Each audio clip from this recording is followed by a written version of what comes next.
Good afternoon, guys. We are live. The red light is on, and I know the intro says that it's the Dave Van Auken show, but unfortunately, today it is the L. Dawson Fight Banana show because Dave Van Auken is unfortunately out sick. So is our girl, So we're flying solo today, but I have a ton of really exciting guests for you guys coming up throughout the day. So please hop on, make sure you are subscribed to the YouTube, and I will get right into it. I actually have a very special surprise guest coming on right here early. We also have Terrance McKinney joining us today at 1:15, and then Chris Duncan is actually going to be on just after that at 1:45 p.m. And then we're going to wrap up the show with Jasmine Jasudavicius coming off of a big win at UFC Saudi Arabia at 2:15. So absolutely packed full show today. Even though there's no Dave, I'm gonna try and keep going. But guys, make sure you throw your questions in the comment section. Keep up with us. Give us something to tune in for, and give the people something to watch because I'm flying solo today. So definitely pop into the comment section and let me know what you guys are excited for, what you guys thought about UFC Saudi Arabia, and more. So I'm going to check on our first guest, make sure they are ready to come on.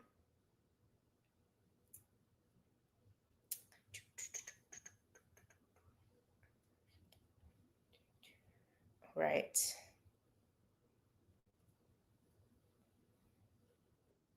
Everything. And there she is. So without further ado, our very first surprise guest of the day. You guys love her. We love her. Dakota Ditcheva is joining us this afternoon. What's up, Dakota? Hi. Hello. Dude, so guys, it's a little bit crazy. Dave's out sick today, so I'm pulling all the favors from my friends. We're going to have a nice packed full show, but we'll get right into it. The PFL has announced some really fun stuff over the last few days. We have our first 4 dates of the tournament, which are going to be down here in Florida at Orlando. We've got 3 weekends in April and I believe the first weekend of May.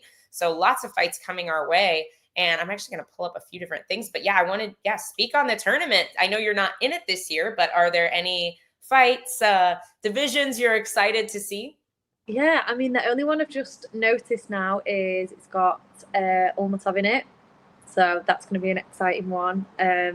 He's straight back, obviously.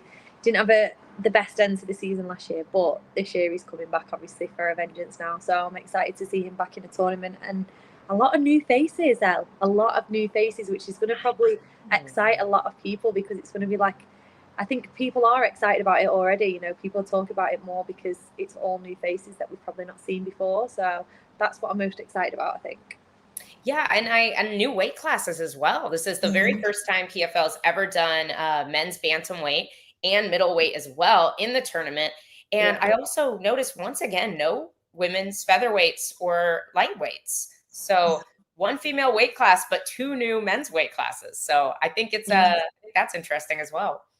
Yeah, very interesting. It's a shame that they've not done another weight class for the girls because I feel like they could do maybe like a 145er again. I feel like they've got quite a lot of girls at that weight, but I'm sure they'll put like the odd few fights on for the girls. But it's just a shame that there's not another tournament because I feel like it was a big success, the 125 last year.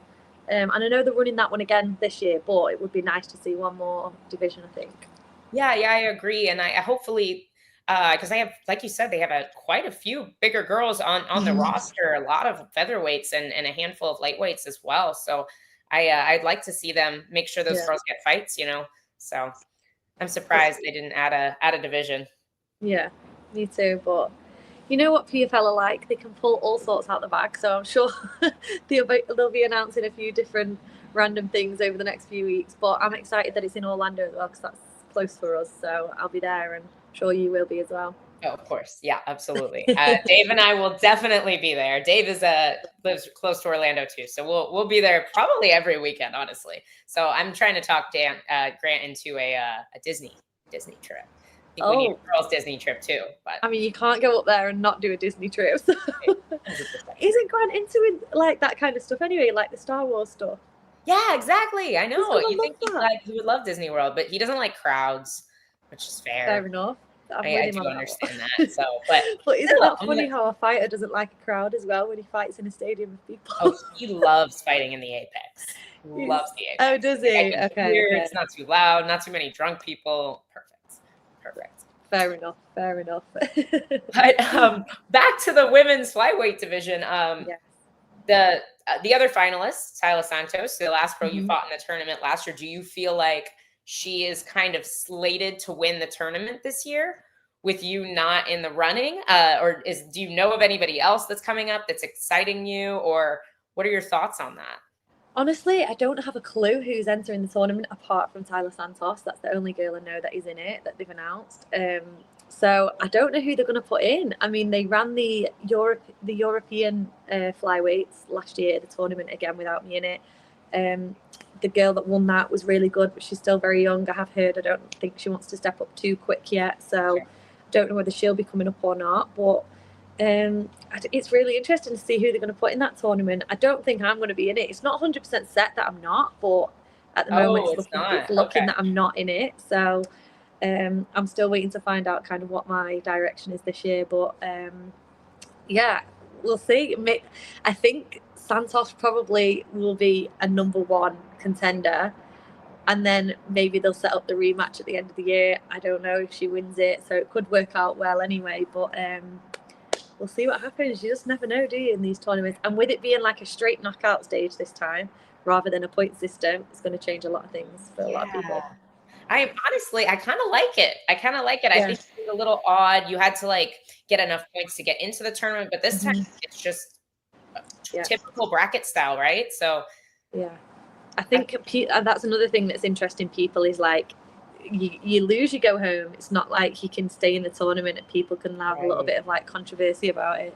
It's just going to be literally, you lose, you go home, you win, you go to the next stage. So, and the fact that it's not too long as well, you know, it's going to be from like April and finish in August. And I think that's probably going to be a lot better for people.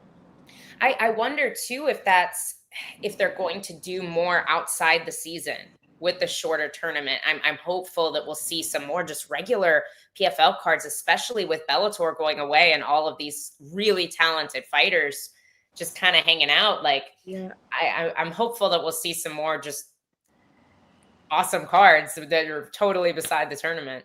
I hope so. I hope so because they have a lot of really high level fighters PFL now, you know, and I think a lot of us fighters we don't want to be sat like if we're not in the tournament, we don't want to be sat for a long time just on the sidelines.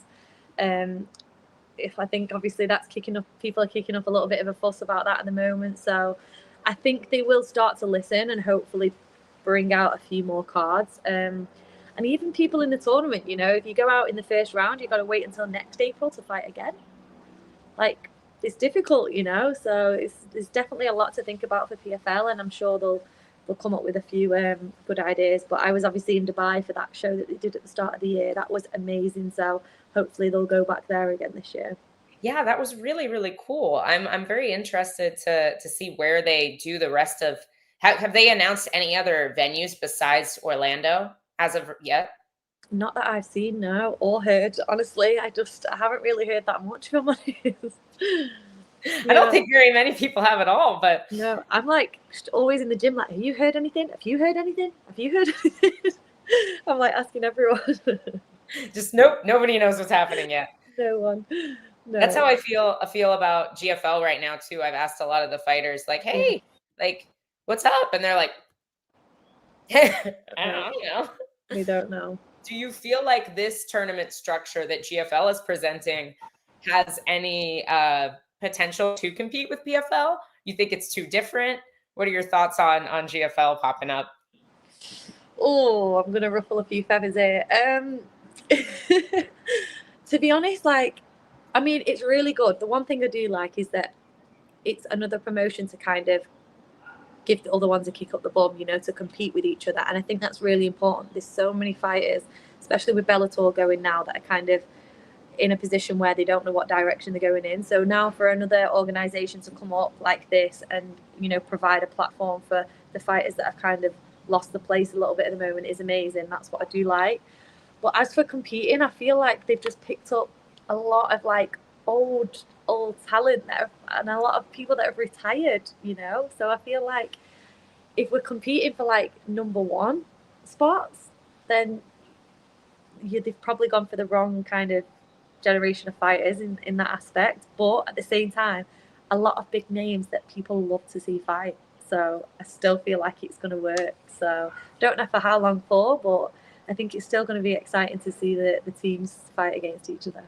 No, I agree. There's a lot of huge names on there, but like names that were huge. Like I didn't think we would ever see Henan Barao back in competition. That one was shocking to me. Like there's a few guys that have only been retired, maybe a year or two, or maybe they've been fighting bare knuckle MMA, or they've been doing something outside the UFC. But like I hadn't seen Henan anywhere for a long time.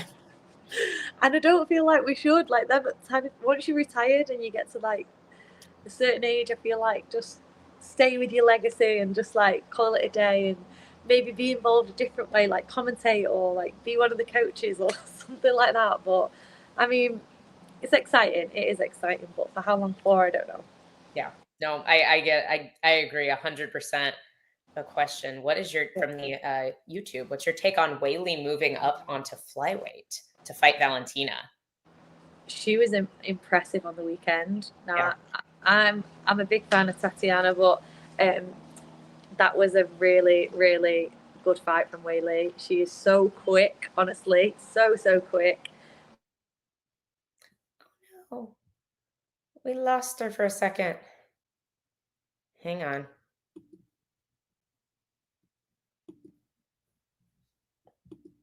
Oh no. Give me a hot second, guys. So sorry. We definitely we have a couple more questions for Dakota, so let's try and grab her right back before we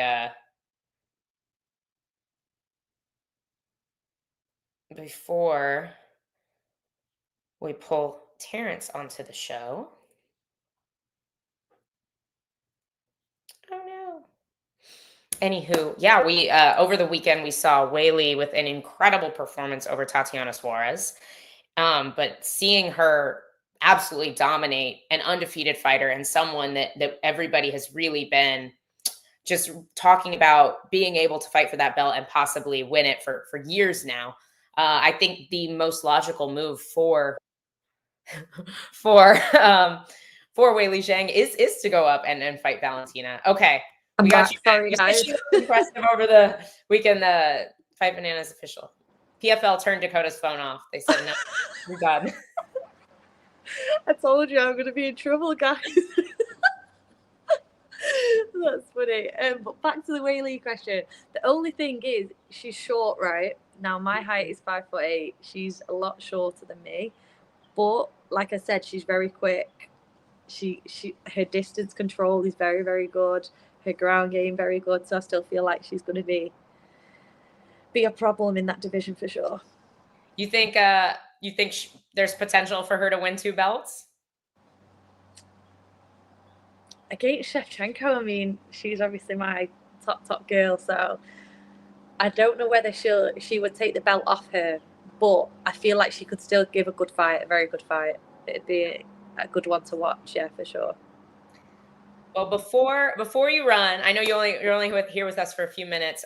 We actually had a really lovely interview with Kayla Harrison last week on our live show, and she had some wonderful things to say about you. We obviously asked her about her experience in the PFL, coming over to the UFC, and if she sees something like that for your future. And obviously, she was like, Dakota has the world in her hand right now, but she was talking about being able to win GOAT status and claim that GOAT status over Amanda Nunes, and she's like, and I'll probably have that for a little bit, and then somebody like Dakota will come up and take that GOAT status once I've moved on too, and we just wanted to get your take on Kayla's move to the UFC and obviously her getting to train with her kind words on your career as well.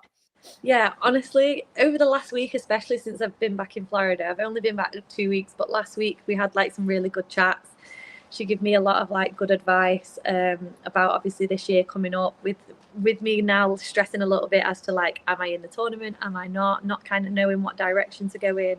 it was nice to speak to someone who understands exactly how I'm feeling, and be able to get advice from someone like her who has achieved like ridiculous things with PFL, gone on to UFC, like still achieving amazing things, and just to speak to someone that I can really relate to. And I feel like we've had a few drilling sessions this week. I've learned loads from her in that aspect as well. So I just feel like when you have people like that in your in your circle who you can talk to and get advice from, it's like it really puts your mind at rest. So to have her as not just a teammate but someone to look up to and have there for support has been like massive for me recently. So I really appreciate it for sure.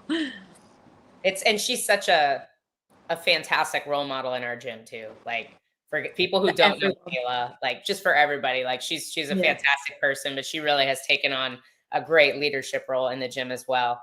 Sean wants to know, did Elle replace Dave with Dakota? If so, it's a major upgrade. This is my new co-host. She's much prettier than Dave, guys. This is the new and improved Dave. I mean, Dave is my number one fan, so don't be saying anything bad about Dave. Never. Still got to keep the respect. We wouldn't dare. We love Dave.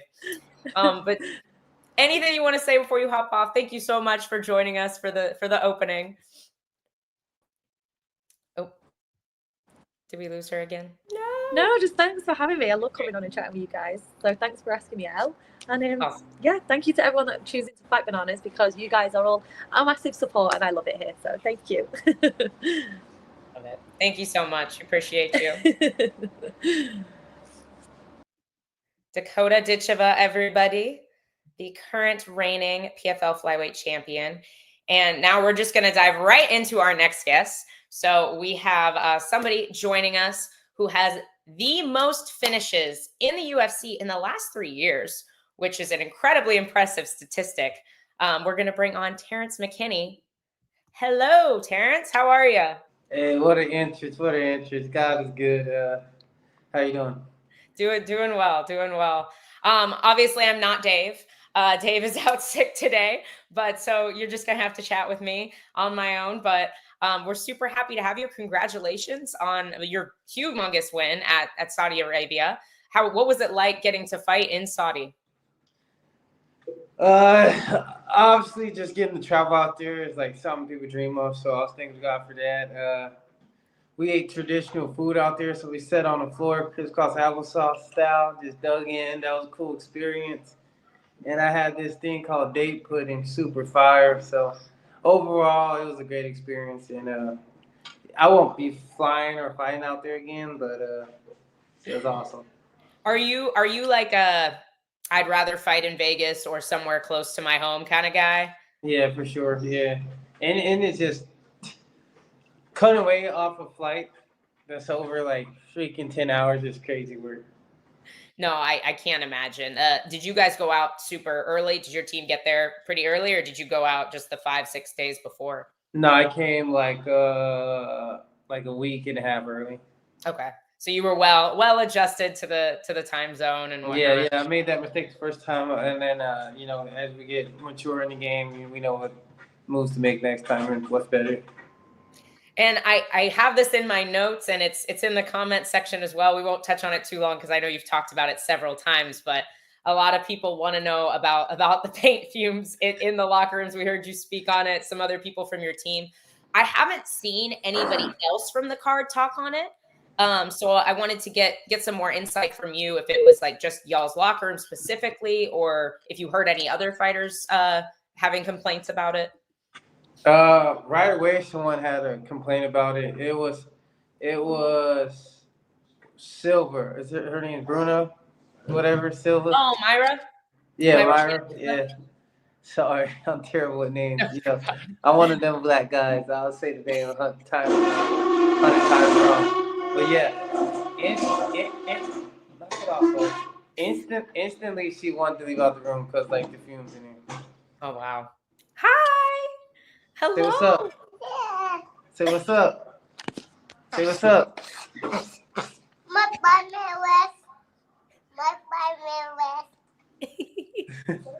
Hello. Throwing up She's throwing up Spider-Man webs. You throwing up Spider-Man webs? Are you Spider-Man? You are Spider-Man fan, so yeah. My partner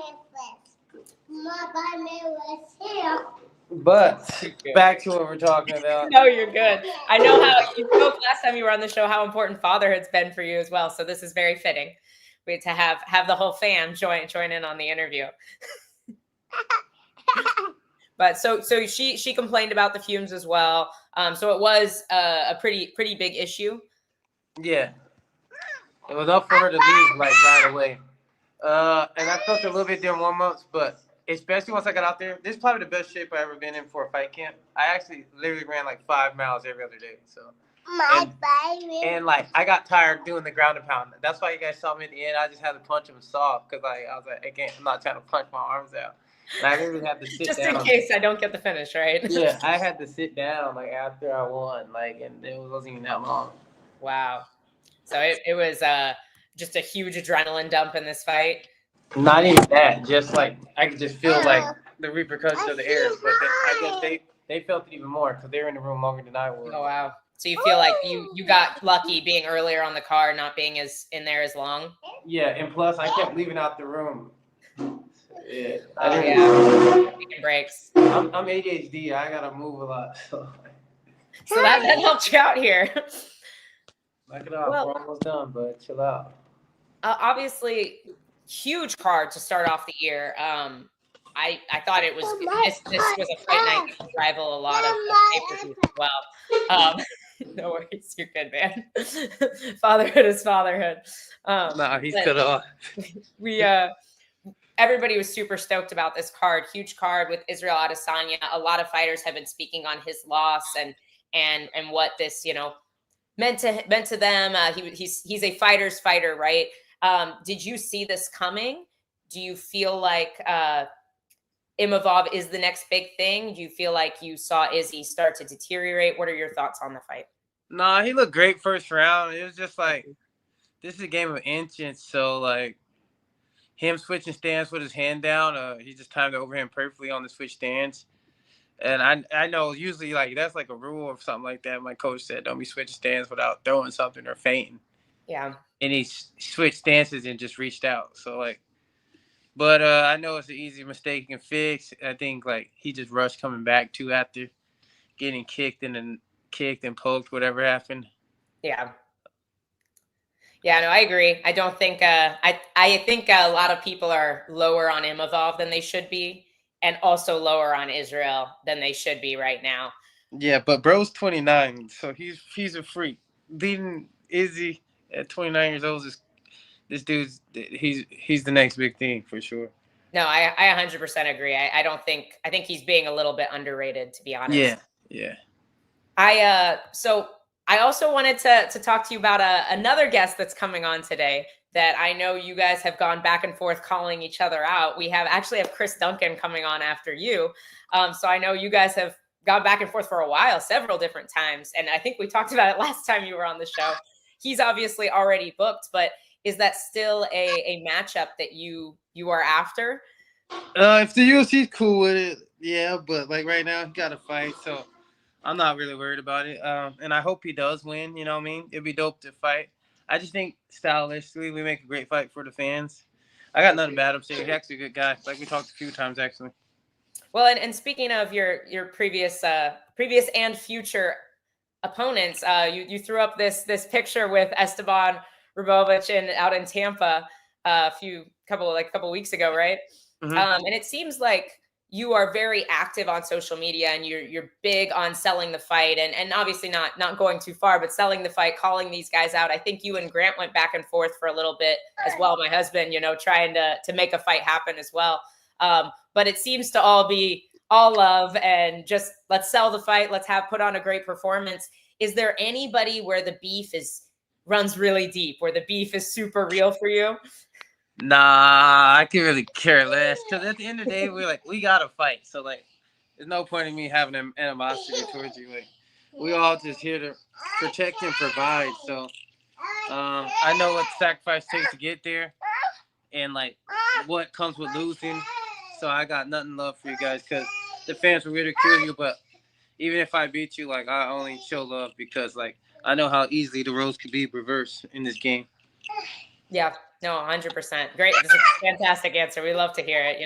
I think we've seen a lot of fighters squashing some beef lately too. Izzy and Robert Whitaker have a YouTube podcast together. We've got Cejudo and Demetrius Johnson making videos together. I love to see it. Love to see it. Yeah, that's true martial arts anyways, you know what I mean?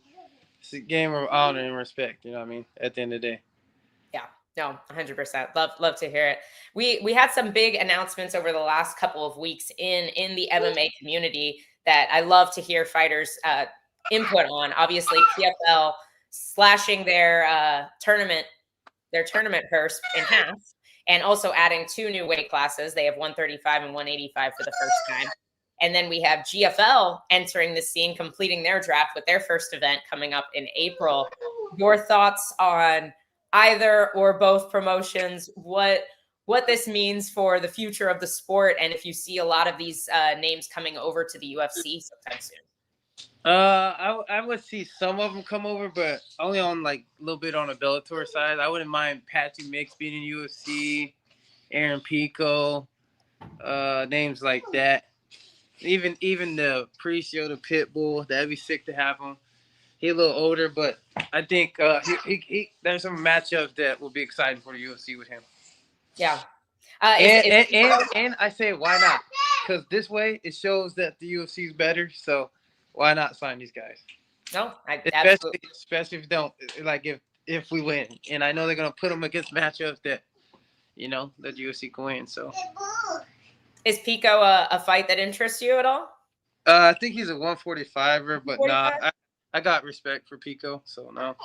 Incredible boxing, yeah. Incredible boxing, incredible wrestling. Yeah, he's a stud. I remember him back in the day from wrestling. So the dude's always been him like that. Love to hear it, man. Obviously, touching back over to UFC Saudi Arabia, huge congratulations, big finish. I think this is something we've come to expect from T-Rex, right? To see these fast finishes and these big knockouts. Do you feel like it's important for you to prove at any point that you can fight over 15 minutes, or are you just happy to keep notches, adding these knockout notches to your belt? I know eventually I'll fight another super athlete like myself, and I got to be ready to fight 3 rounds because they'll bring it out of me. So you got to earn it though at the same time, you know what I mean? You got to get there. Or you beat me, or you take me to D4, you know what I mean? Is there a fight you want next? I saw you posted, you were like, hey, I'm high on UFC Saudi Arabia, or I'm excited for UFC 312, sorry, but I'm ready for what's next already. I'm already looking ahead to the next one. What is next? I'm not sure yet, but we definitely told him I'm ready to fight. I just got cleared. My big toe's good, so you guys should expect me within the 2 to 3 months for sure. I mean, obviously, breaking this record, or not breaking this record, but setting this record, tied with Jailton Almeida for the most finishes since 2021. How many times do you want to fight this year? You've been quite active. Is that, I know you have your father, you're a busy guy. Do you want to continue to be that active throughout 2025, or are you looking for I want at least 3 to 2 more fights for sure. Three more fights in a year would be a crazy busy year. Yeah, I love that. You know what I mean? It's time for me to get a house for my family, so I'm gonna try to stay in there and just keep giving God the glory. And I know everything's gonna work out for my good that way. Love it. Somebody said you versus Quillen. I don't know did you get to see the first fight on the prelims? Yeah, that'd be a cool fight. I wouldn't mind fighting him at all. I've seen him fight on Contender Series too, so I'd fight anyone. As you guys know, I really don't care. Our guy Sean Sterling is always in the comments on our Tuesday show, and he said, should I always at least put a little bit of money on every T-Rex fight to finish in the first minute? On both sides, why not? You know what I mean? I'm here to really make people fight. You know what I mean? A real fight, when people trying to hurt each other, someone's gonna get finished. When people want to spar out there, I want to fight. You know what I mean? Let's fight. Let's see who's the most dangerous man, who got the better tools to kill each other. Pretty much. That's how I come to fight. I love it. T-Rex says, bet the under, guys, every single time. Absolutely, man. I really appreciate you joining us. I know you got You've got fathering to do. You're a busy guy. I appreciate your time today. Is there anybody you want to shout out? Anything else you want to say to the people before you sign off? Yeah, shout out to Fusion Excel. Shout out to Julian. Shout out to all the coaches that work together just to help me succeed. Shout out to my teammates, all of them. Andrew, Marcelo just got a win for his title fight. So we got some of the best 155ers in the world on my team. So shout out to them. And yeah, iron sharpens iron. I'll see you guys at the top. Love it, man. Appreciate your time. Congratulations again. Hey, thank you so much. Stay blessed. All right. We had Dakota joining us at the beginning. We had Terrance McKinney. And then coming up next, we have Chris Duncan, who will be fighting for the UFC on March 22nd. And then we're going to wrap up the show with Jasmine Jasudavicius, who was also on the UFC Saudi Arabia card. So, lots of good. T-Rex versus the guy who knocked out Bobby Green, Jalen Turner. That's a great fight. That's super exciting. Two explosive guys. We got a lot of matchups over here. CLD is a beast. Different Chris Duncan. You're thinking of Leroy Duncan. Chris Duncan, the Scotsman, is joining us, but also a beast. T-Rex versus the Train. Nate the Train. He's a 145er, right? Is he trying to move up to lightweight? I wouldn't mind to see that fight at lightweight. Absolutely not. But I know we missed a couple questions, so I'm going to scroll back up there. We talked about the paint in the locker room. I know I missed one. Oh, Shad to God over here. What do you guys think about Alex Taporia's debut, and how high could you see him get? I think it's hard to say.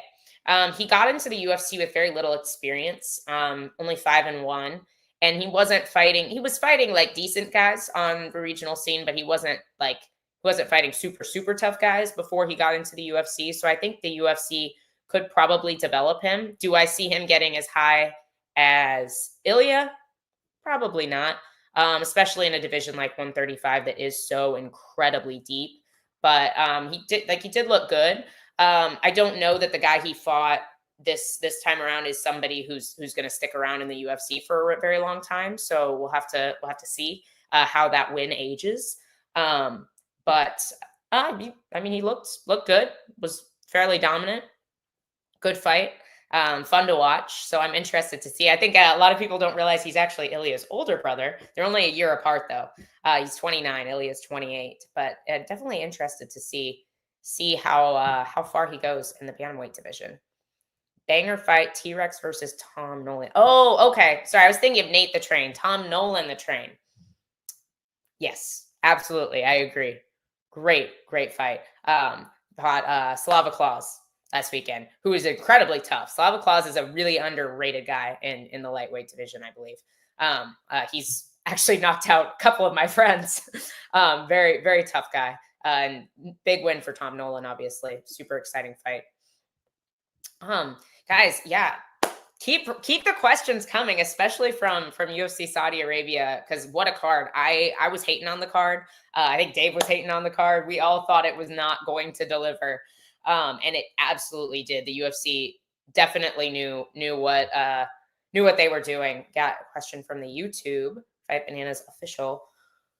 Who would be the betting favorite in a Weili versus Valentina super fight? Ooh, definitely Valentina, just with the size and the dominance that she's put on. We had Weili as an underdog against Tatiana Suarez, which looking back obviously is wild, but she would definitely be the dog against Valentina. And she should be, for all of Valentina's dominance at 125, the size advantage that she would have, as well as just her overall complete game. Tatiana, obviously extreme specialist. Valentina, I think we used to think of her as a specialist, as a kickboxer, but her game has just evolved so incredibly much. And the way she wrestles is so dominant. Her top control is very dominant. I think Weili could absolutely have a very competitive fight with her, but Valentina has such a big size advantage as well.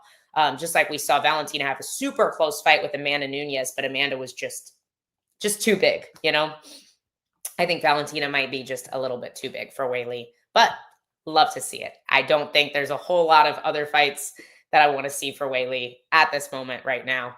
I almost like have her go up and fight Rose if she does. She deserves that title shot to go up and attempt to win a second belt. But if she doesn't, she wants to be at flyweight. Have her fight Rose again, because if she can beat Rose after losing to her twice, I think that solidifies her GOAT status, so to speak. Dricus is the greatest mixed martial artist ever. Changed my mind.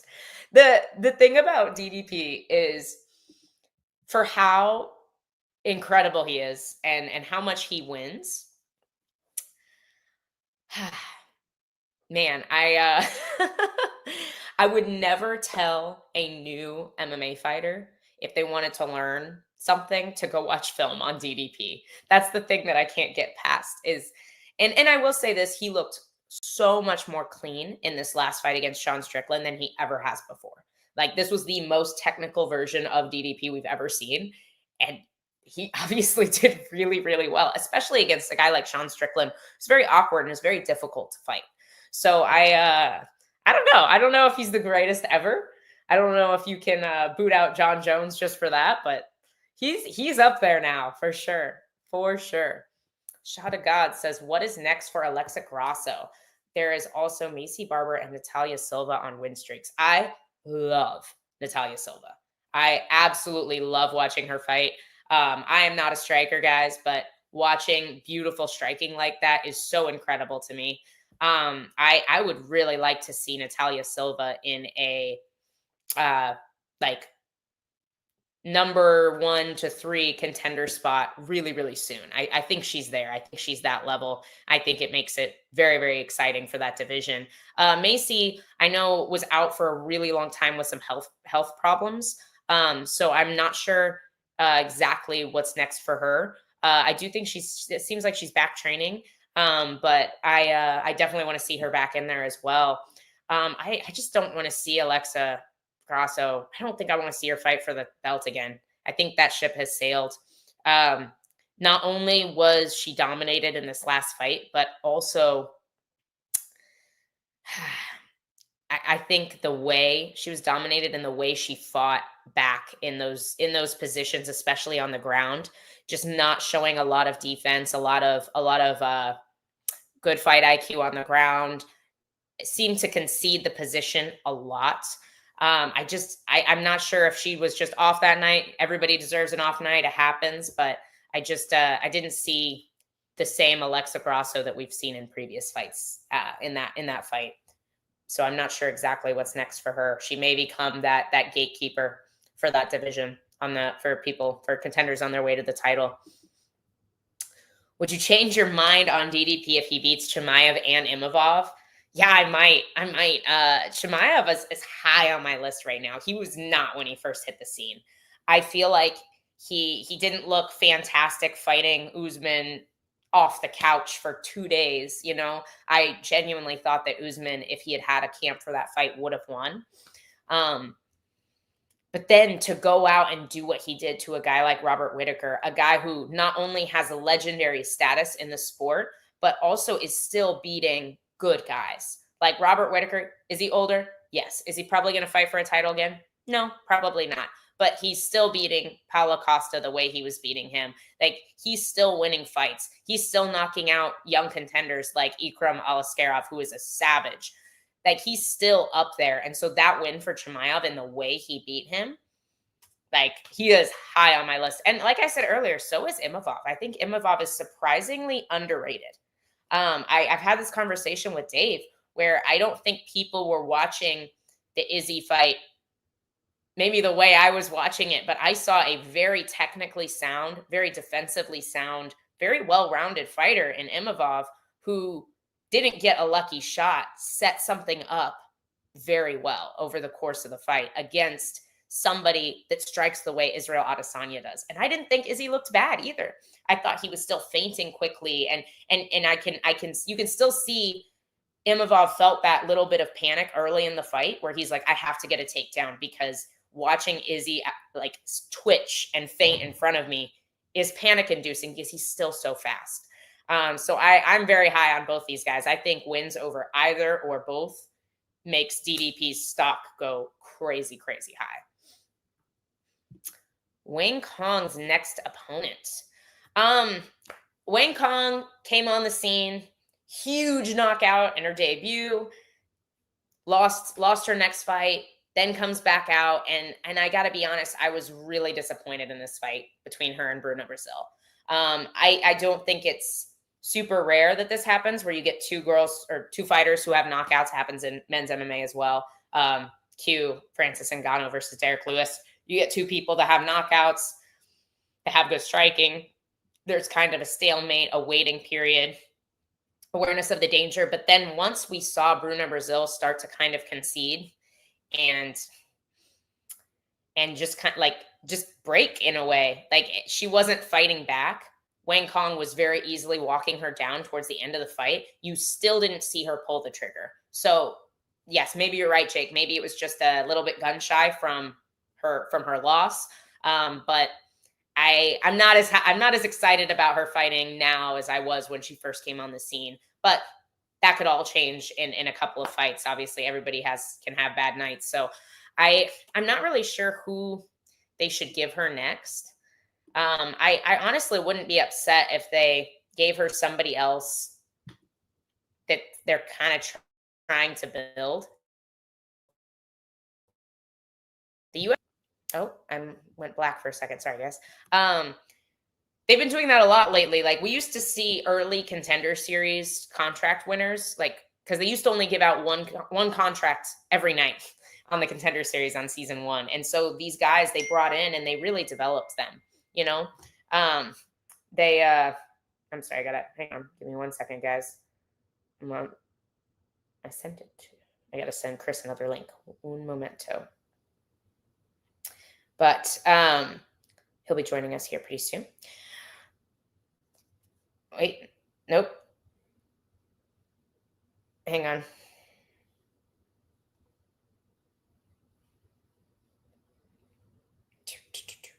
Bear with me, guys. So I feel like now they sign so many Contender Series guys, and they are now not trying to develop those guys as much because they feel like they have so many now. And some of them probably are getting signed too early. They're not ready for the UFC level. So when they realize that, then they get matched up with other young prospects. Like we saw Cody Steele, a huge young prospect, just lose to Rong Zhu, another very young fighter, only 24 years old. When it seems odd to have young prospects fight each other so early in their careers. Gave us an incredible fight. So 0 complaints here, but it does seem like they aren't being as careful developing some of these young prospects as they used to. So maybe just give Wayne Kong if we have a good young wrestler coming on the scene. Let's see her, see how she does, how she fares in a fight like that. Video of how many Alexa Grassos would it take to beat DDP was too funny. I did not see this. If anybody has a link to this, please send it to me because I really, really want to see that. All right, guys, it is almost 1:45. We have our next guest joining us.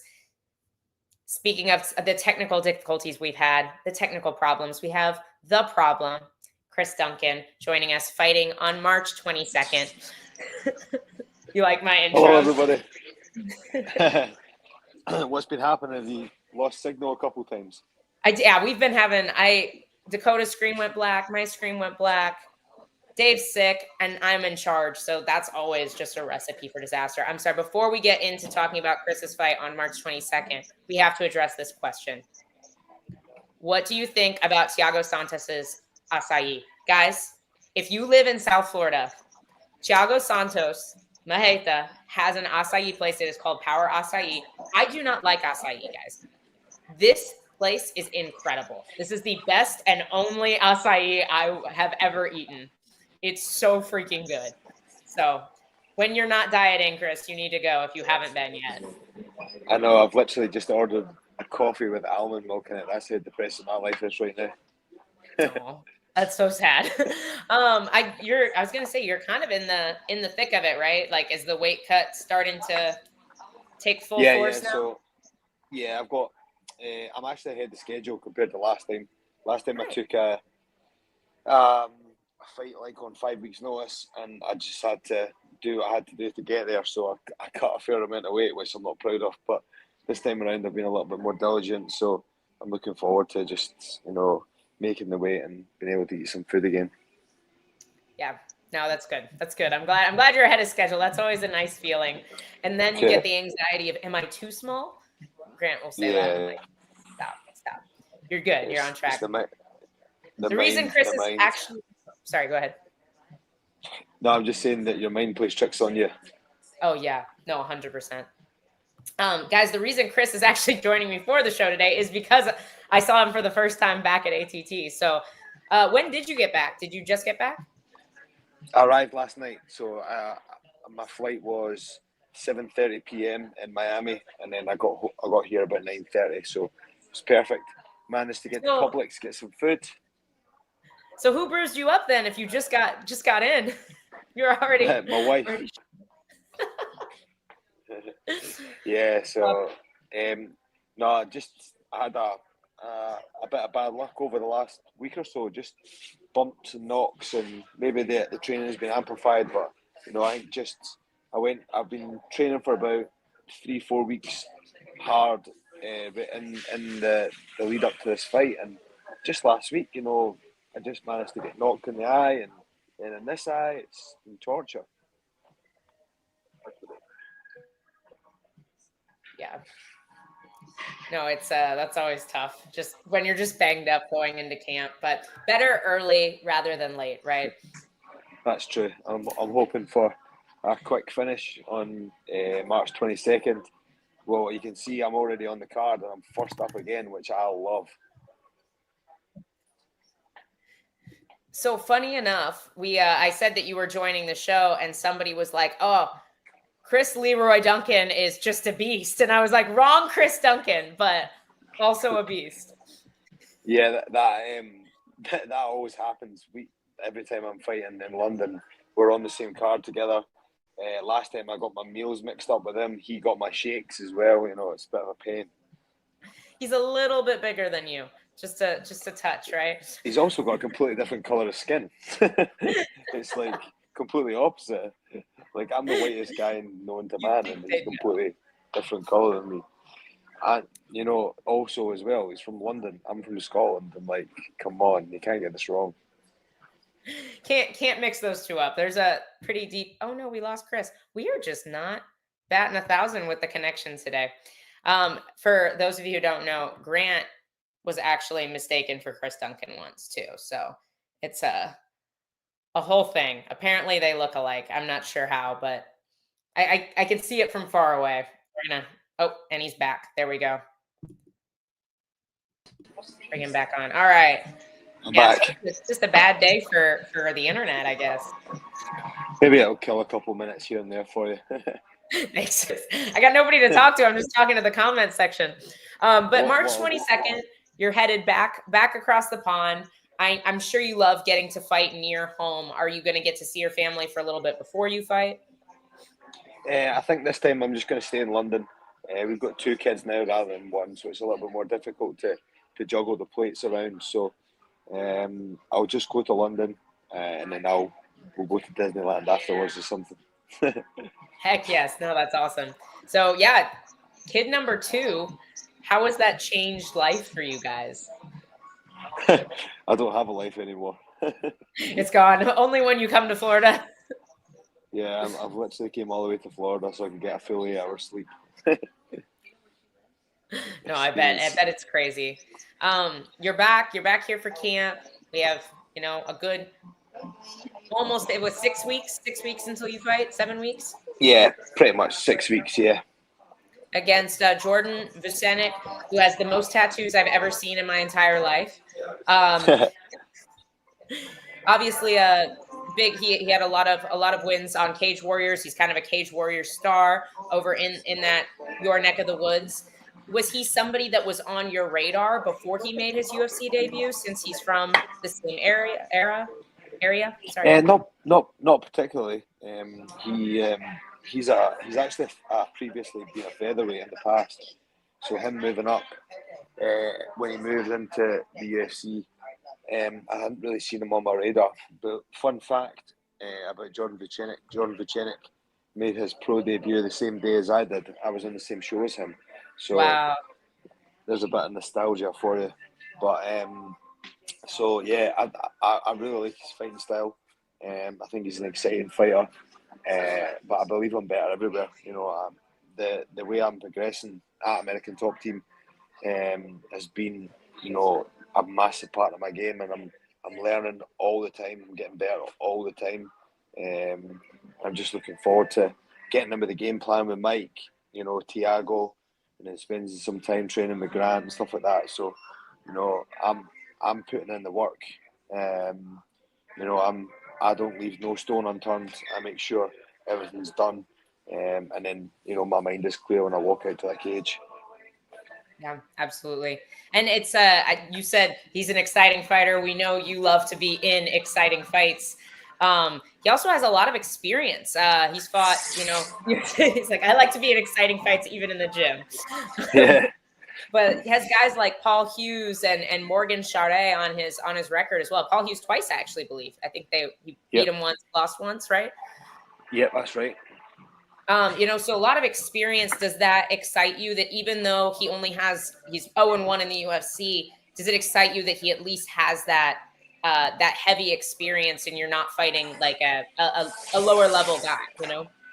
Yeah, for sure. After my big win last time, I was hoping for a name, like you know, not potentially a top 15 guy, because I don't think I'm quite ready for that. Well, I think I'm ready for that, as in, like, I know I'm ready for it, but I mean in the UFC's eyes. So, you know, I thought maybe like a big famous name, you know, like, I don't know, I'm trying to think, like somebody that's like off the top of my head, like a Jim Miller or like a Chase Hooper or something along those lines, you know, that was maybe a name that I would like. But then this name, you know, he's a kind of European star, and I think potentially nobody wanted to fight him on the card, because I was told that I would be fighting on UFC London, but they were struggling to find a match for me. I don't know if people were turning down fights or whatever, but we ended up getting Jordan Vucenic at the end. You know, myself and Jordan, we follow each other on Instagram, and I'm sure we respect each other massively, but I'm looking forward to just going out there and, you know, putting on a show, because, you know, you don't need to be friends in there. You can be friends before and afterwards. Without giving too much away, of course, about your game plan and the way you plan to fight Jordan, is there anything specific that you see in his style? I know you see he's very exciting, but is there anything specific you feel like you can exploit? Any areas where you plan to do some damage? Not particularly. I haven't really dabbled into him too much as of yet. I have a few things that I want to maybe try out in the gym that I've been working on recently. You know, when I first texted Tiago and Mike, he said they're just going to get to work. And Mike already this morning, when he seen me, said they've got a few things we want to work on. And Tiago has a game plan. We're going to meet up on Friday. So once we hit up this game plan, I'll start executing that. What's the word I'm looking for? Exploit that in my sparring. Make sure that I'm doing it in my sparring, and then obviously that'll build a system-based approach to try and beat this guy. You know, he has got his pros and cons. You know, he's a very good striker, and he's fast. I think that will be his main attributes. But the last guy I fought, you know, he was fast, and we managed to pick him off. Eventually, it took me a bit of time to get my timing, and then eventually ended up submitting him in the end. But, you know, I feel like the team I'm at just now, and the gym I train at right now, there's nobody in the world who hasn't, you know, felt the confidence, like, for instance, Grant and myself and other guys in that gym. There's a confidence that comes from coming out of a camp like we're just about to go through. So, you know, this guy's going to be training in his hometown, and I just don't think that's good enough. Yeah, no, absolutely. And like you said, there's so many people in this room, besides the names you mentioned, Mike Brown, Thiago Alves, fantastic coaches, but also the bodies. Are there specific training partners that you feel like can emulate Jordan's style well for you? Yeah, I think Christian, he'll be a good guy. He's got a fight in 3 weeks, you know, so he'll be pretty light. be Christian. I think also maybe Roman as well. Be a good guy. He's a good striker, tall, strong, athletic. I think if I focus too much on the kind of training part of myself rather than just getting the work in, I'm getting so used to this game now that things don't really, things that are out with my control, I tend not to worry about. So I'm going to turn up to sparring on Friday and just start swinging and see what's happening.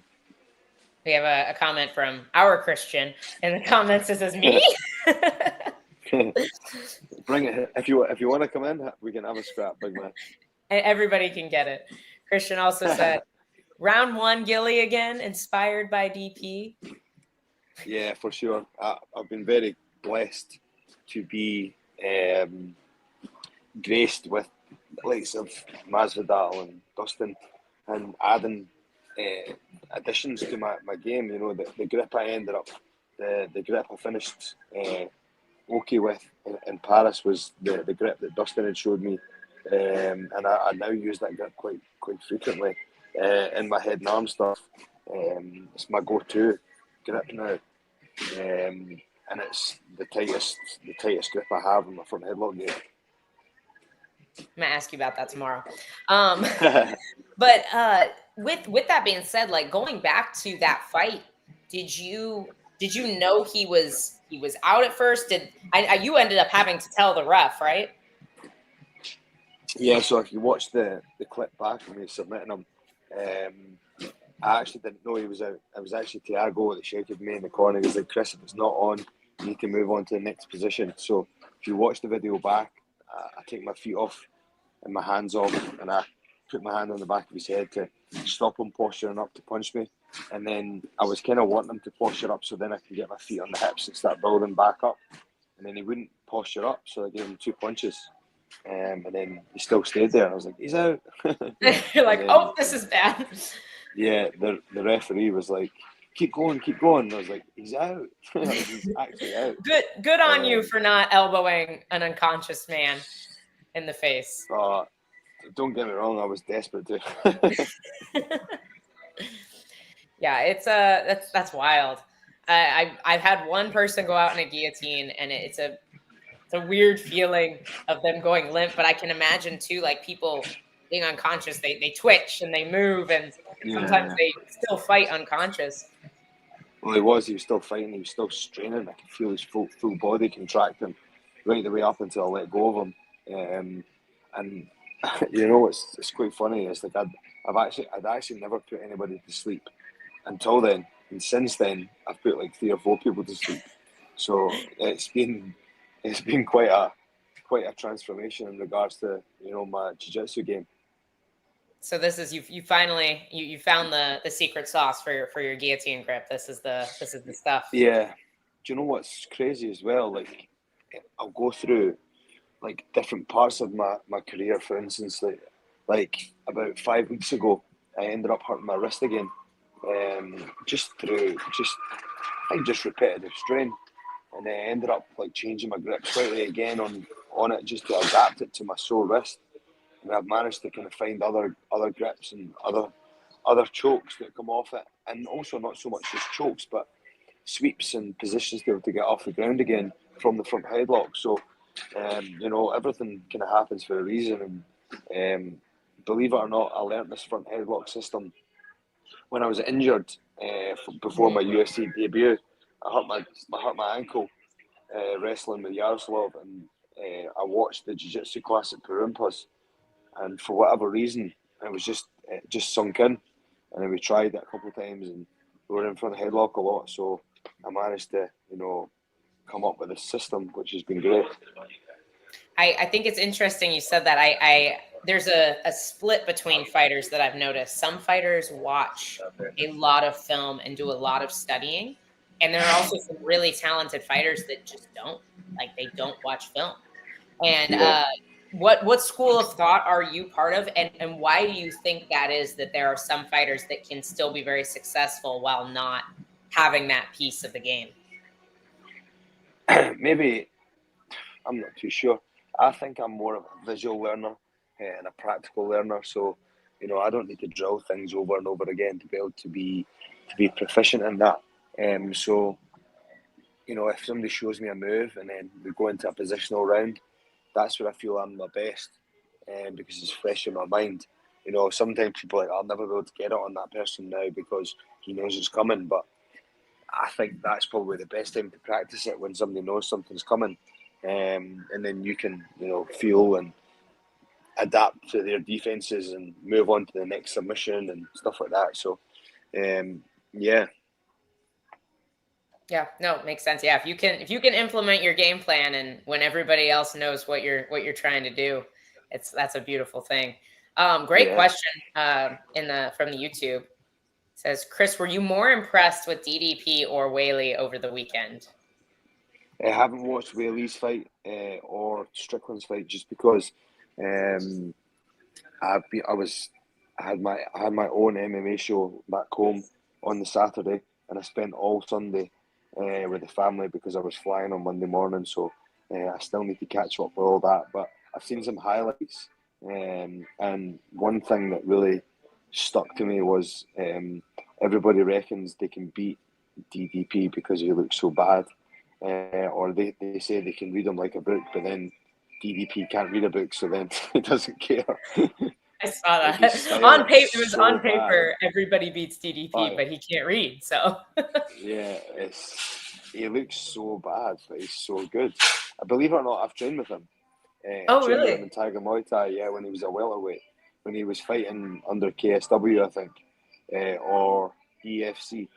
I trained with him. He was actually a good training partner of mine. He's actually a really nice guy, believe it or not.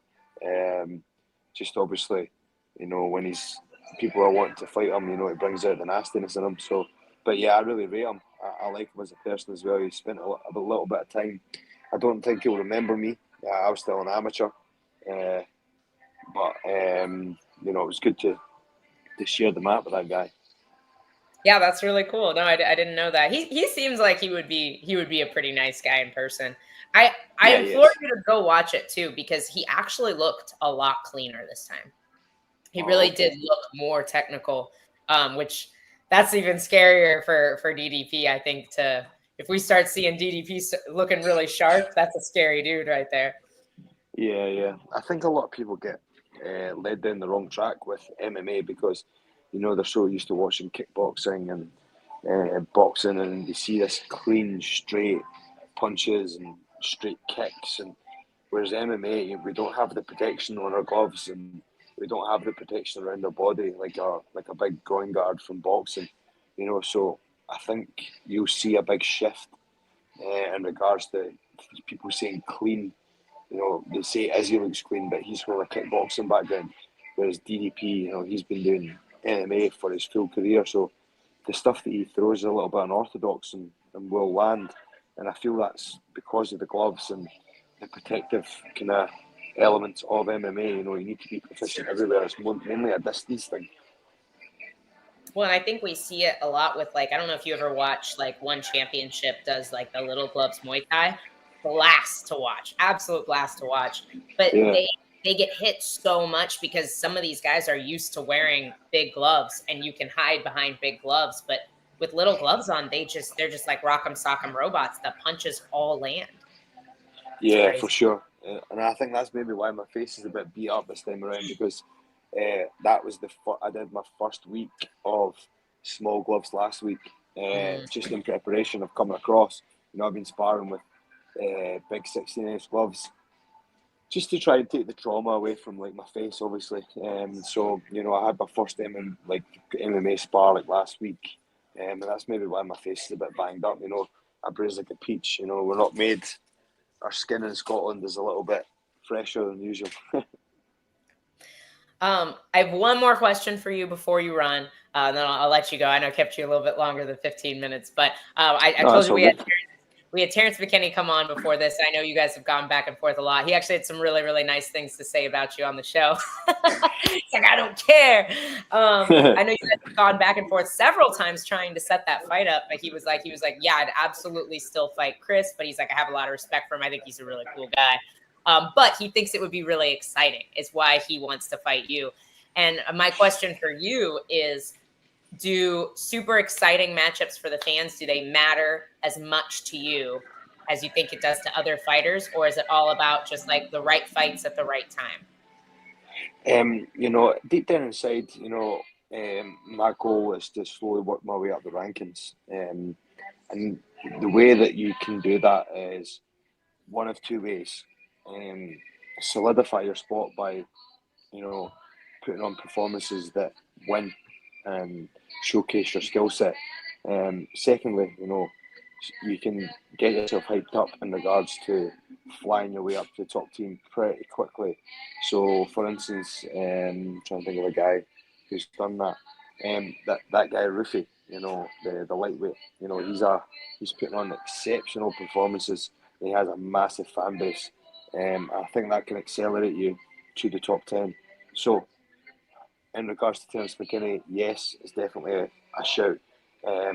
I'll get through Jordan Vucenic, March 22nd. Terrance is a big name. You know, a lot of people like to watch him fight. He's exciting. But I just don't think he's got the skill set to beat me. So what I'm going to propose to Sean Shelby is after my win in March 22nd, we'll get that fight organised for Miami in April. What do you know what date Miami is in April? I think the 14th, maybe? Perfect. That'll give me 4 weeks. That means I can get some steak in me, a couple of chocolate bars, and then if Terrance wants, we can meet at 170. It doesn't matter, but you know, either way or whatever, you know, I think Terrance is happy to fight me, so we'll get on. Yeah, he said he wants to fight 2 to 3 more times this year. So I think April's a perfect time for you to fight again. I think it's a perfect time for Grant to fight again. I think everybody should fight in Miami in April, so I can go and I can watch you guys. But Definitely. I really appreciate your time today. Is there anything else you want to say? Anybody you want to shout out before you go? I don't think so. Obviously, give my shout out to the family back home. That's my first day here, obviously, so I'll miss them greatly as the weeks go on. But you know, I'm just going to be like a soldier when I get here. You know, I'm just going to lock myself up in that dormitory and, you know, put the work in, and I'll see everybody March 22nd. Yeah, absolutely. I can't wait, man. It's gonna be awesome. Thanks, El. I'll speak to you soon. Okay. We'll do. See you in the gym. See you tomorrow. All right, Chris Duncan fighting March 22nd. Love chatting with Chris. He is the man. Super exciting fighter. As you can see in the comment section, I know a lot of people agree. Agreed, Sean. Love his accent. Guys, I love a Scottish accent. It's great. Scottish children, the cutest thing I've ever seen. Like Chris's kids, like his little girl, her voice is literally the cutest thing I've ever heard. But he's back here at ATT in the room, super busy in the room right now. A lot of fighters gearing up for PFL, gearing up for GFL, and obviously for these next several weeks of UFC. We have quite a few weeks before we have a break. I think it was like 7 or 8 weeks straight. So yes, I agree. Scots are the best. Grant and I went to Scotland. It was one of my favorite vacations I've ever taken.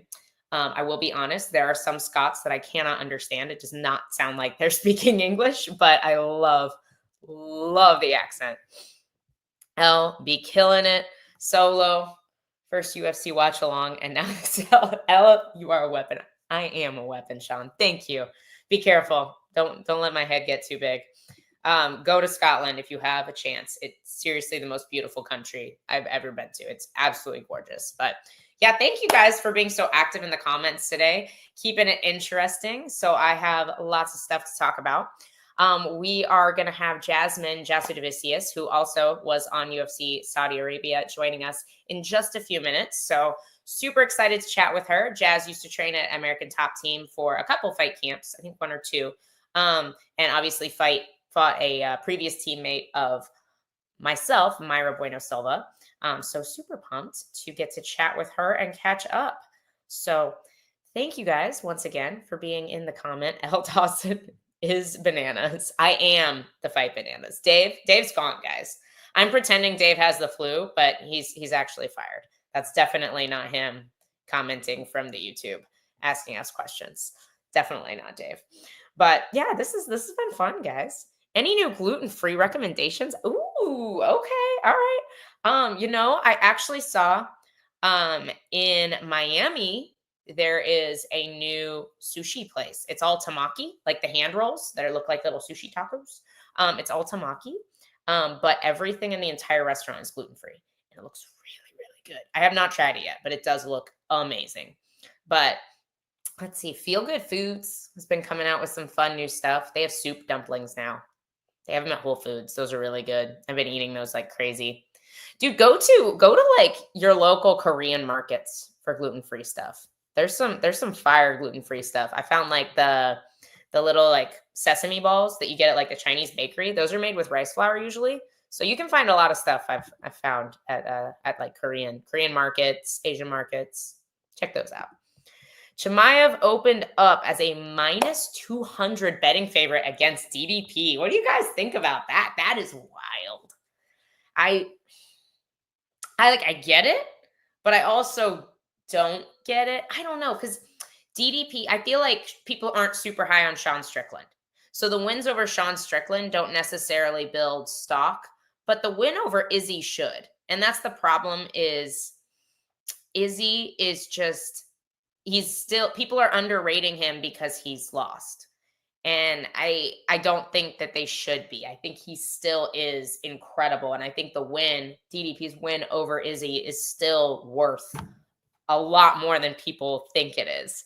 I guess my interest with seeing Chimaev fight DDP is that I wonder what the initial wrestling exchanges will look like, because we know Chimaev's probably going to shoot pretty quickly. And I think he probably should, but then they're dry. So can DDP wrestle with Chimaev when they're dry, when they're not slippery, when you can't slip a leg out and move like easily work your way out of single legs, doubles? I don't know. I don't know what that looks like. So that first initial wrestling exchange is what I'm so fascinated to see between these two guys, because I don't think Chimaev can keep DDP's pace for 25 minutes. So that's where this gets really interesting. I don't know that Chimaev should be such a big favorite. I don't know if I agree with that. DDP loses to only two men, John Jones and Jesus Christ. That needs to be a tweet. Go tweet that, somebody. Sean said that's the problem with Elle doing this solo. I got no time. Dude, I had no time to snack. This is really disappointing. I don't even have my bag of chips hiding here like I did last week. I'm really bummed about that. I had like chips and dip. It was fantastic. I should just eat in front of you guys. You guys don't care. What should I eat for lunch, guys? Because I had to delay my lunch to do the show. So who has DDP wrestled? I mean, he submitted Izzy. He out-wrestled Robert Whittaker. He can wrestle. Like, it's not like what we think of. It's not like traditional Dagestani wrestling when we watch DDP wrestle. It's a lot more, it's mixed martial arts, like you get off balance because of the way he throws his punches and how extended he gets when he throws his punches. Like he comes through with those punches to be able to wrestle off of them sometimes. He doesn't use it a lot. He's not using it against a guy like Sean Strickland, which honestly, I don't think is necessarily a bad game plan. Strickland has really, really good takedown defense, and he's got really strong hips. And I think he was doing fine striking with him. So I don't know why he would, necessarily. But I don't know what he looks like defensively wrestling, because we've never, like nobody's wrestling DDP. So, because there's so few high-level wrestlers in that division. It's a striker's division for some reason. So I think that's an interesting matchup. That's definitely what I want to see next. Imavov might deserve it a little bit more on paper, but I think the Chimaev fight is a bigger fight. So I think that's what we're going to see. I think that's what's going to happen. So I'm going to check on our next guest real quick. Make sure she's got her link. Yep. So she should be popping on here any minute. We will break down her big win at UFC Saudi Arabia as well. Got to ask her the question, got to ask about the paint fumes. Well, it sounds like it wasn't in her locker room because it was Myra. He said Myra Buena Silva also talked about the paint fumes. So I'm definitely interested to see if she heard anything about that because, we got to talk about it. But we have PFL starting, guys, in April. So I believe the first weekend in April, I think the 3rd. Is it the 3rd? Elle, we haven't seen your dog in a while. How is the pup getting bigger and crazier? Yes, way bigger and way crazier. After we bring on our next guest, I will make Grant bring the puppy in so you guys can all see how big Caesar is because he's giant. Coming off of a huge win at UFC Saudi Arabia, the very first female UFC fight ever in Saudi Arabia, we have Jasmine Jasudavicius. What's up, Jazz? How are you? I'm so good. How are you doing? I'm well, thank you. It's been a while since we got to actually chat. It's been a minute. How are things? How are you? It's been so long. I was looking forward to this. Same old, just training hard and trying to stay active, and Are you back home in Canada now? Yeah, I'm back home. I got back 2 days ago. Oh, awesome. Yeah, you've been all over. You've kind of been bouncing around. You did this camp in Thailand, correct? Yeah. So I left Canada December 5th. And first I went over to Jakarta. I had a teammate. She was fighting in this that Gamma tournament, and she did awesome. It was like super cool for me to see like the other side. I was like my first time like really cornering. I mean, I've kind of like stood in the corner while the real coaches actually cornered. But this was my first time like actually cornering, and it was really cool to see what it's like on the other side. Like, Danielle she's so good, so she was very easy to corner, but I can empathize with people that aren't like easy fighters. Like she's already down, she has the weight cut good, she trains hard, like it's easy with her. But yeah, it was cool seeing it from the other side. Got some newfound respect for your coaches. Yeah, definitely. What was it? What were the nerves like? Like, did you get as nervous for her as you do for your own fights? I definitely got way more nervous than I thought that I would. I was like, oh, I'm on the other side. Like, I think I would prefer the competition side because you can kind of control them, whereas the nerves on the other side, it's like I'm nervous for them and like they're the one in there doing everything, so it's different. And you can't do anything to help either. Like, you can just say things. Exactly. Yeah. No, Grant absolutely despises cornering me, and I make him do it anyway. But he hates it. He's like, I have to pretend I'm not nervous. I'm like, I'm not going to throw up, but I definitely feel that way, So it's got to be different. Is coaching something you would want to do in the future? Probably not. Like, I mean, I love helping my teammates out and like being there on fight trips and everything with like that regard. I'm a big fan of that. So I would want to go as like the team mom or something, and like, oh, here, let me help you with rehydrating. I brought snacks. Like, yeah. Like, I would love that, but actual coaching, no, I don't. There's too much pressure. Yeah. No, I like a guy like Mike Brown. Like, it just blows my mind. Like, watching him travel so much, be in so many guys' corners. Pahumpa is the same. Like, that's so much stress. I get nervous just watching my friends fight from the comfort of my couch. Exactly. Yeah, 100%. We have a fantastic question in the comments, which actually pertains to a question I wanted to ask you. So I'm going to pull two things up on the screen real quick.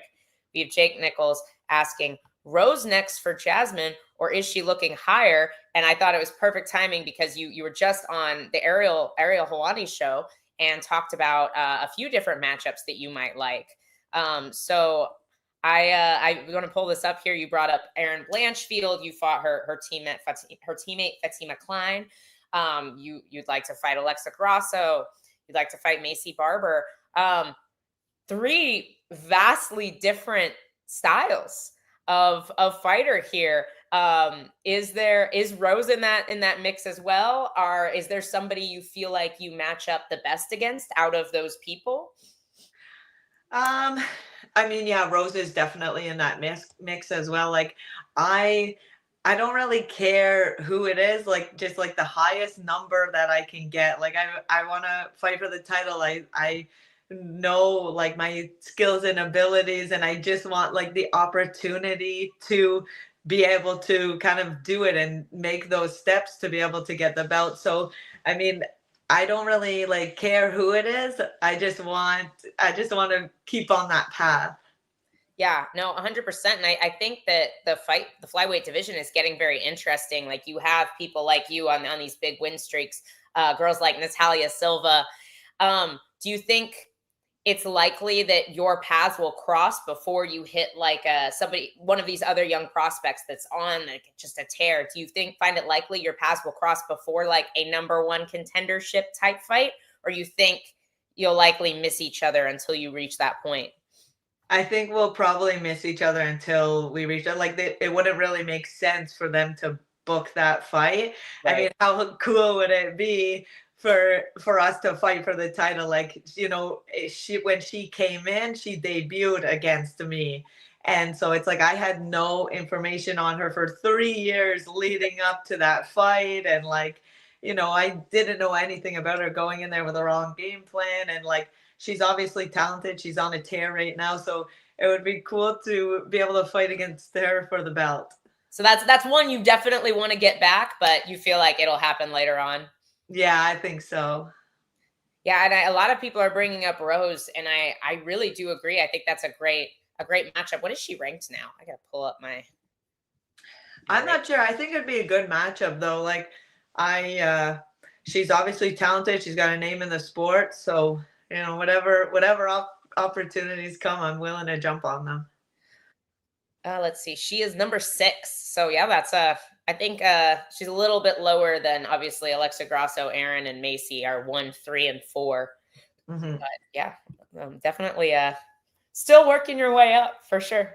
Absolutely. But yeah, I do have a question we got to bring up because we talked about it with Terrance McKinney earlier on the show today, and he brought up your opponent, Mayra Buena Silva. Obviously a former teammate of mine, and you guys got to train together when you're here at American Top Team. Lovely, lovely girl, very talented fighter. But apparently she also brought up to him the paint fumes that were in their locker rooms. Was that something you experienced, or did you hear about any of that going on? Yeah, no, it was crazy. They must have I think they just built the rooms like 2 days prior to the slap fight one. So I felt so bad I heard about afterwards, like, you know, on the night, obviously the paint fumes were bad, but I just like kept on like telling myself, like, if it's bad for me, it's bad for her. Like, all of us are dealing with this. What are we going to do? It's not like we can go outside and practice. Like, it's just some type of adversity that we have to deal with. There's going to be adversity, and yeah, it sucked, but you know, every fighter had to deal with it. It was we heard some fighters bring it up kind of like it was, this was my locker room, but all of the locker rooms had this problem. Yeah, well, I mean, from what I've heard, because everyone has been saying about it, I feel actually worse for the guys that did the slap fighting beforehand, the day before, because there was the one guy got a concussion and he's sitting in the room trying to like recover, talking to the doctor again, I guess, and like just getting all woozy and worse because you already feel like shit because of it, you know, like you already have that nauseous feeling, and then having those paint fumes on top, like there's always could be worse, you know. Yes. So I empathize with everyone. Yeah, no, 100%. Your thoughts now that we're talking about slap fighting, like it's very bizarre to me, to be honest. Definitely not something I would ever do. What are your thoughts on it? We've seen a UFC veteran move over there with Paige Van Zant. She told me she absolutely loves it. Is that something you would ever do? So initially I was on the same page. I was like, this is kind of stupid. Like, I feel like it's really kind of like downplaying the sport and everything. But then when I was there, I was staying in the same hotel as a bunch of them. And like getting to talk to them and know them, like they all have different stories. Like there's one guy, he broke his back and he was an MMA fighter, broke his back. So he wasn't able to train and fight like how he could have before. And so he's like, this, I know it's like silly, but this is like how I can still like get the hype, like that feeling that we all chase doing what we do. He's still able to get it because of this. And like another guy, he didn't find great success in MMA, and then through this he's able to travel the world and like still have like the hype and the sponsorships and provide for his family because of this platform. So like, yeah, I did initially think it was silly, but you know, everyone has a different path and it's a good opportunity for some people. Would I do it? I don't think so, but I mean, you know, if Paige wants to do a slap off, like I can't say I would 100% say no. So, you know, we'll see. I mean, yeah, I honestly, like, I'll be honest, I think I'm too scared to do it. Like, I don't, the nice thing about MMA is at least I'm trying to not let you hit me. Like, I probably will get hit, but at least I'm trying my best not to. I don't know if I could just stand there and take it. But, I know that exactly. That's what I'm thinking too. Like to just be like, okay, here, go for it. Like, you know, like, No, I don't. Yeah, I don't know about that. Sean Sterling's one of our more regular watchers. He said he's become a big fan. You watch it for free. Maybe I'll have to try it out. I'll be honest, I haven't watched a single event. I told myself, I was like, I feel like I watched Paige's match, but I didn't watch a full event. And I told myself, I mean, if I watch one match, I've seen the whole thing. Like they stand in front of each other and they slap each other. Like, but maybe I'll have to dig into it a little bit more. It's I understand that like need to compete. And I think that's something that a lot of fighters do struggle with, like with retirement. And a lot of them go the coaching route. You said that's not something you're interested in. What do you feel like life looks like for you after fighting to be able to scratch that competitive itch or give you that purpose that we all need, you know? Yeah, I could see myself, I could doing like cut man stuff or like wrapping hands. I would be down for like that, and I would like actually enjoy it, and I would be able to put my heart into it because like if say someone gets cut here and it's because of me that's getting the swelling down and the blood out of their eye that this fight doesn't get stopped, like that would be very meaningful. So I could see that, but or just like helping my team out, going on fight trips and like helping them fill out the medical forms, helping them get medicals done. Like, you know how fighters kind of suck at that kind of stuff. So I can help with that. Like Fight mom. Jazz is going to be fight mom. That's like I would love that. I love it. Yeah. I actually have never heard the answer of like cut man, like, or even like judging. Like that's something we just rarely hear from other fighters, but I think it'd be really cool to see more former fighters get involved with the commission. I think that helps make the sport better, you know? Yeah, I agree. Like being able to know what was good and sucky, you know, going through with the commission and all that kind of stuff and having fighters actually be there, I think would be huge for the sport. Yeah, no, I love it. I know Chris Lieben hasn't been doing quite so hot judging lately, but I feel like we probably could have picked somebody else. But I think we need more fighters. We need more fighters to judge fights. I think that would solve a lot of the judging problems that we have. Yeah, I agree. Yeah, 100%. Well, I'm super, super happy to get to catch up with you. What was it like the last time you were at ATT? How long ago was that? Gosh. I think it was like almost 3 years ago now. So I got here about 3 years ago. So it probably was maybe less than 2 years, maybe. Yeah. I feel like it was right when I first got here, I think that you came, because did you do one camp here or two? I did one, and then I was going to do another one, but it was like part of when the COVID thing was all going on. I got like a ticket before, and I had to come back to deal with that ticket, or else I was gonna get charged like $40,000 in criminal charges, and like it was like crazy. For what? Yeah.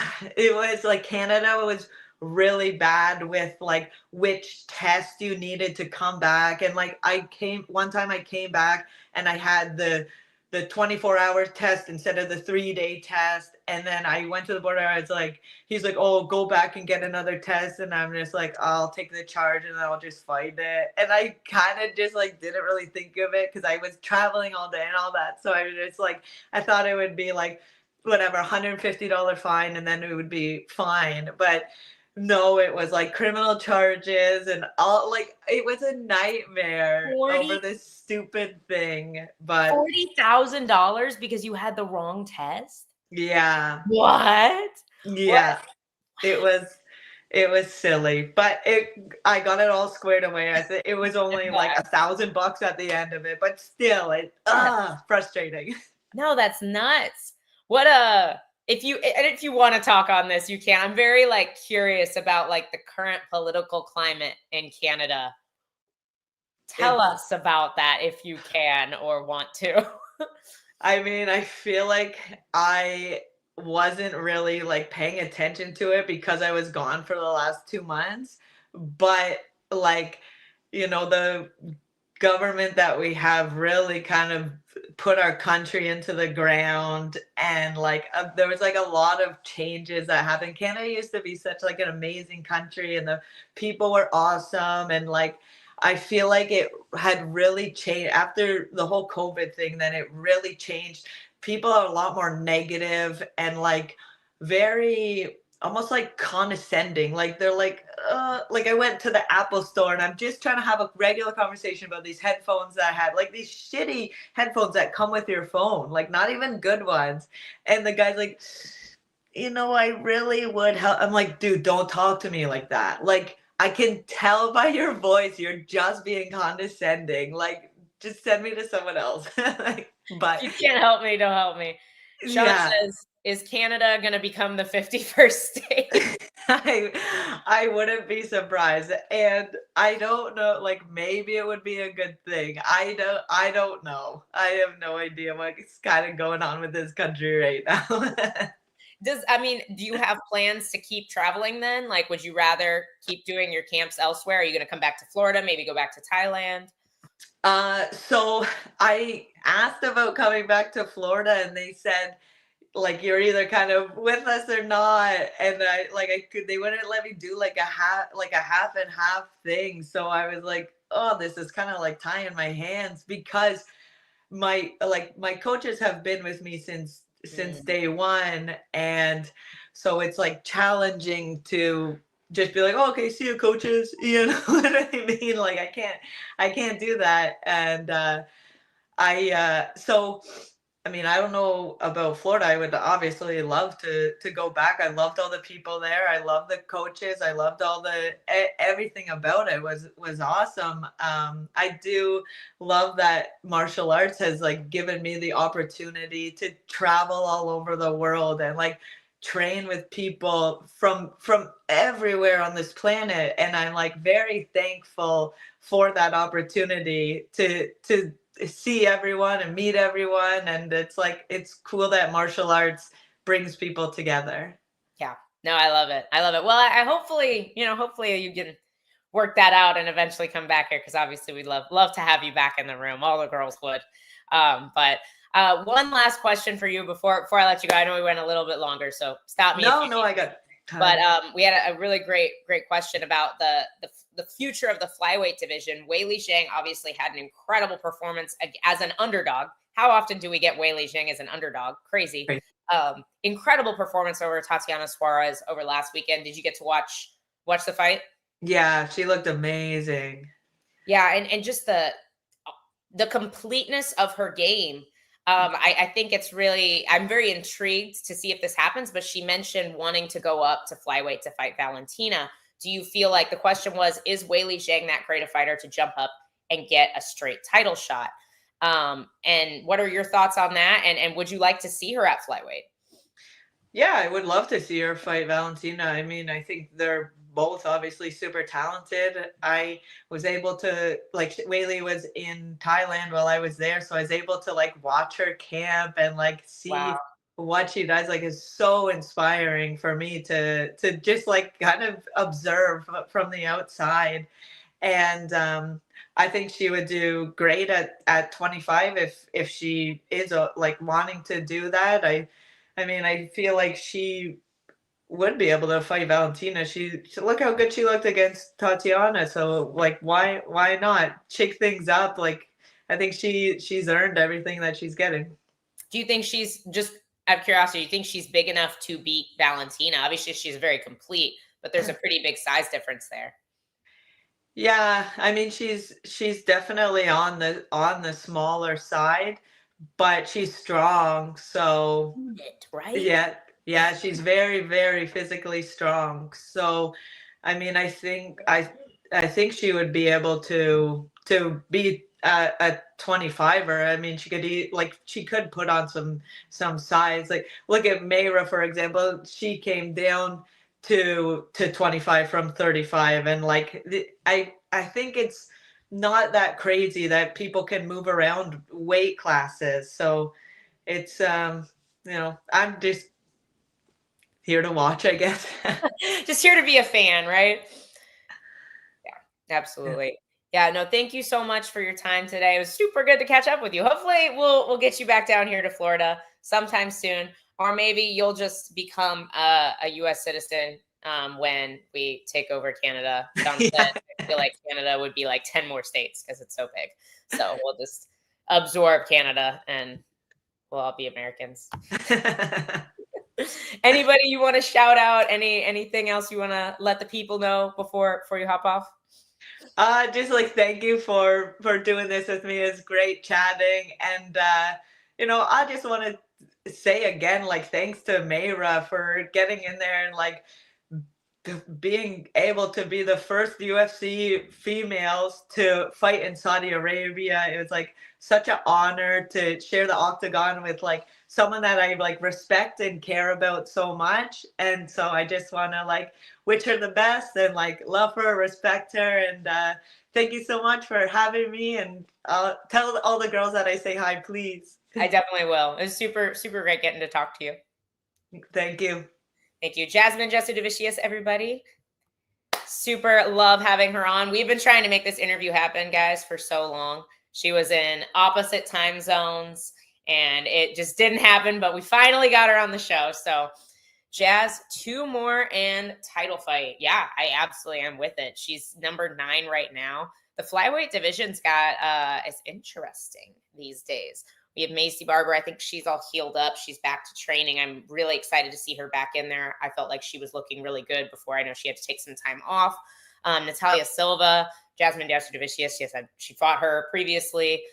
She has that win over Jazz. Jazz would love to get that one back, especially for the title. How many more fights do we see Valentina have at flyweight? She's obviously can still compete there. I don't remember how old she is. I'm going to look it up real quick.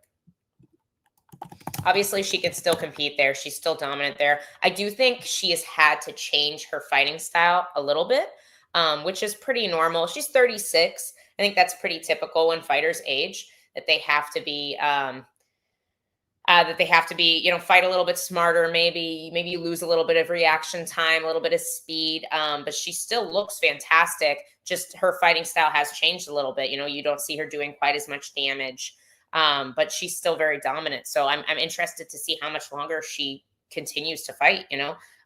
36 is definitely like later, but not old for women's MMA. I think it's interesting to see how long she hangs around. Do we get to see Maycee versus Rose? That was previously scheduled at some point. I can't remember if that was when Maycee had to take some time off or if that was didn't happen for a different reason. But I would love to see that fight. I think it makes a lot of sense.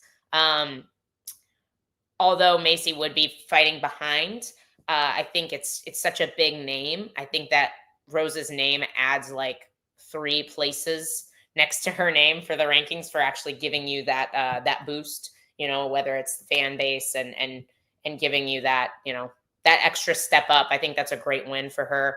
And I don't, and also I think, maybe fighting backwards a couple after such a long layoff is not, not a terrible thing to do either. But the division's so interesting right now. I'm very interested to see Fiorot fight for the belt. I think she's such a complete fighter. And she's just very difficult to fight. She's very technically sound. She's hard to wrestle. She's hard to get in on. So I'm interested to see how she does. I feel like we're talking about girls 4 through 6 in the rankings, but we're not even bringing her up. Macy beats Rose, could be title fight next. Love to see it. Would love to see that for Macy. That'd be awesome. It absolutely could. Makes sense. You have Erin coming off of she's coming off the loss to Fiorot, right? Alexa Grasso coming off the loss. Those fights don't make sense. Macy had to pull out, I believe. I think that's right, Sean. El Cussin is the GOAT.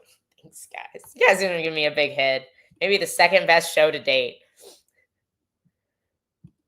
That is actually true. 4 fighters come on the show, all born in different countries. Holy crap, right? Oh, that's right. I'm so sorry. I forgot about Erin beating Rose. Rose is coming off the loss. Erin's coming off beating Rose, but I don't know that beating Rose gets Erin next title shot after Fiorot necessarily. I'm not sure. I guess it could potentially. It's kind of interesting. Like there's a few people that are really sneaking up the rankings that aren't quite in title contention, but I think will be very, very soon. Guys, I'm gonna hop off here a little bit early today since it's just me. But thank you so much for joining. I really appreciate it, guys. Thank you for being so active in the comments. We had Dakota Ditcheva opens the show. Jake has a comment on Dakota. Dakota knocks 7 bells out of Manon any day of the week. Guys, I think this. I will preach it over and over. Dakota Ditcheva is the best flyweight in the world. And someday we are going to get to see her in the UFC. I'm very hopeful. But for now, I am very stoked to watch her beat girls up in the PFL. Best flyweight on planet Earth. Erin versus Silva or Jazz next. I think Erin versus Jazz would be really fun because Jasmine has such great wrestling. I think she can absolutely compete in the grappling with Erin Blanchfield, which I think what we see with Erin a lot is if she can't get you down, you win. Like if you don't engage in the wrestling, but if she does get you, or if she gets you down or can at least get in on the legs, she wins. So I think it's interesting to see somebody who might be able to fight her game and stay competitive in there as well. Dave, get healthy. We need you back. Elle needs to be able to get some stack breaks. And guys, I got to go eat some lunch. I'm going to have Grant make me a burger. Grant got a grill, so now Grant cooks for me. So that's pretty great. Dakota Ditcheva better than John Whaley. Let's go. We had Dakota Ditcheva opening up the show, breaking down the all-new weight classes for the PFL tournament that begins in April. First weekend in April. Dave and I will be in Orlando to watch that, hopefully. So we had Dakota joining us. We had Terrance McKinney opening up the show right after Dakota. Fantastic to have him on. Loved hearing him just chat about the division and how willing he is to fight everybody in it. Not calling out, but absolutely still vying for that fight against Chris Duncan, who we had joining us at 145. He is fighting Jordan Vucenic. How do I say his last name? Jordan Vucenic, I think. I might be saying that wrong. Anyway, fighting Jordan Vucenic on March 22nd for the UFC in London. Super good luck. Wishes to Chris Duncan. And then we close out the show with Jasmine Jasudavicius. So what a show. 4 fighters from 4 different countries today. Thank you guys again for joining us. Make sure you tune in for the Sunday morning brew this Sunday. Jillian will be back in action for sure by then. So we will be live on Sunday morning at 10 a.m. Eastern. And make sure you keep an eye out for PFL coming up soon. Dave and I will be heading out to those. So thanks, guys.